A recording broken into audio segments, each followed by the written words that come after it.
ultimately. Well, let me ask you this. During the compromise, through the chair to Mr. Holt, what were the concerns raised when you reached the compromise? Was there a vote, or that was just something that you negotiated with the developers? Well, I think what I did was to go back to the developers and say, look, the neighbors are willing to work with you to get behind you on this.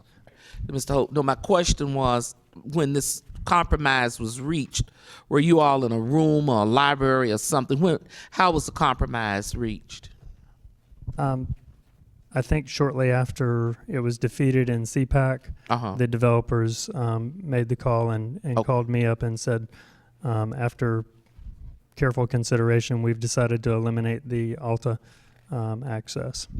Okay, and so it was more or less a verbal thing, because that's Right. why I asked who was in the negotiations, and you said there were people from the neighborhood, but that is not true. Am I correct? No, they didn't. We weren't all in a room when he announced it. He told me, and then I told the neighbors that they had eliminated the Alta access. And what was the response to you from the neighbors when you told them that the access had been eliminated? Well, they were excited about that, but several of them still have concerns about buffering, as you just heard. I really don't know if they have all come together to have an amount that they want. You But didn't think you needed to If take you that wanted to into ask one of these people with their hands raised, they might answer. The reason we've not been able to get a consensus to Mr. Holt is we can't get a message to Mr. Holt. Since the Planning Commission meeting, we've tried numerous times to reach him, and he shared that he's not speaking to anybody about the issue. Well, I would have to ask Mr. Holt, did you state through the chair to any residents that you were not willing to talk to anybody anymore? Is that true?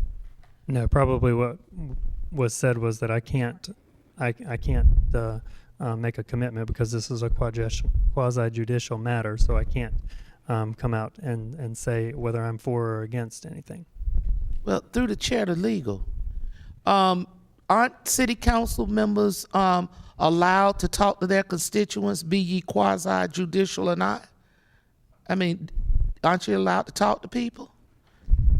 Yes, you are. However, it's my understanding that Mr. Holt believes the communication may have been misunderstood in that he was communicating that he can't take a position on the quasi-judicial. That I guess my concern is, I just want to make sure that people have been given adequate information and an opportunity to express themselves, and that's why I'm just asking you these questions. I want to make sure my conscience is clear when I take a vote that things have been fairly, done, Right, I and understand. that's why I'm questioning.